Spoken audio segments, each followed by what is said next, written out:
لما توفي النبي عليه الصلاة والسلام، وهذا قد نذكر به على هامش هذا المعنى، لما توفي النبي قال وقد رفع سيفه وقال: من قال أن محمدا قد مات ضربت عنقه.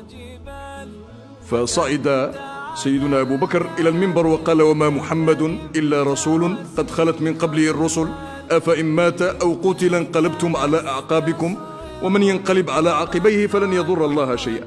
وسيجزي الله الشاكرين.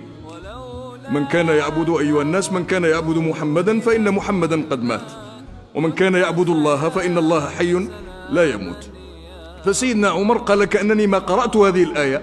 وما محمد إلا رسول قد خلت من قبله الرسل أفإن مات أو قتل إلا هذه المرة، وهو يحفظها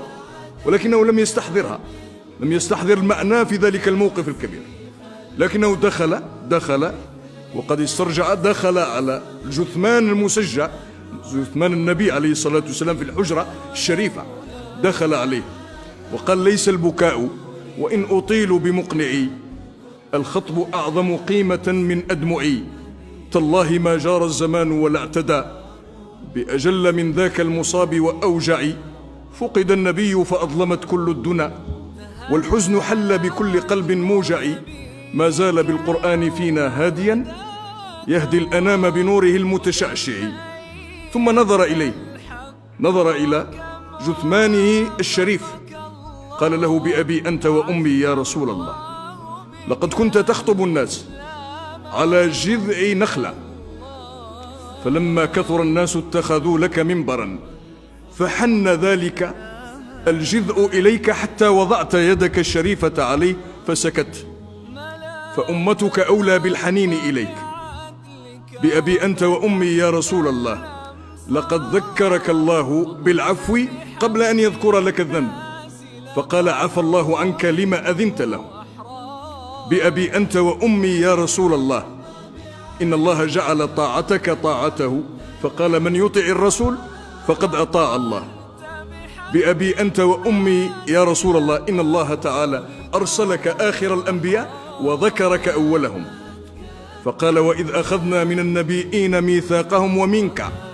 ومن نوح وإبراهيم وموسى وعيسى بن مريم وأخذنا منهم ميثاقا غليظا. بأبي أنت وأمي يا رسول الله، إن أهل النار ليتمنون أن يكونوا اتبعوك وهم يعذبون في النار،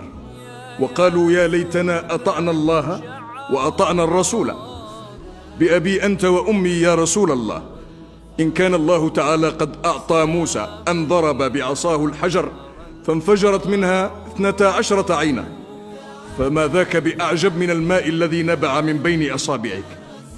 بأبي أنت وأمي يا رسول الله، إن كان الله تعالى قد أعطى سليمان الريح غدوها شهر ورواحها شهر، فما ذاك بأعجب من البراق الذي ركبته من مكة وصعدت به إلى السماوات العلى، وعدت من ليلتك فصليت الفجر بالأبطح بمكة المكرمة. بأبي أنت وأمي يا رسول الله، إن كان الله تعالى قد أعطى عيسى إحياء الموتى، فما ذاك بأعجب من الشاة المسمومة التي وضعت بين يديك، ووضعتها يهودية أرادت أن تسممك، فقالت لك: لا تأكلني فإنني مسمومة. بأبي أنت وأمي يا رسول الله، لقد دعا نوح على قومه فقال: رب لا تذر على الأرض من الكافرين ديارا، وأنت قد ضربت وأخرجت وأوذيت وشج وجهك وكسرت رباعيتك، ولم تزد على أن قلت: اللهم اهد قومي فإنهم لا يعلمون، ولو دعوت علينا لهلكنا. بأبي أنت وأمي يا رسول الله، لقد تبعك على قصر عمرك وقلة دعوتك ما لم يتبع نوحا على طول عمره وطول دعوته، فآمن معك كثير وما آمن معه إلا قليل. بأبي أنت وأمي يا رسول الله، لو لم تجالس إلا كفءا لك ما جالستنا، ولو لم تواكل إلا كفءا لك ما واكلتنا، ولو لم تتزوج إلا إلى كفء لك ما تزوجت إلينا، ولكنك جالستنا وواكلتنا وتزوجت إلينا، وركبت الحمار وأردفت خلفك ووضعت طعامك على الأرض تواضعا منك يا سيدي يا رسول الله. هذا هو سيدنا عمر الذي كان ينظر إلى النبي عليه الصلاة والسلام على أنه قدوة.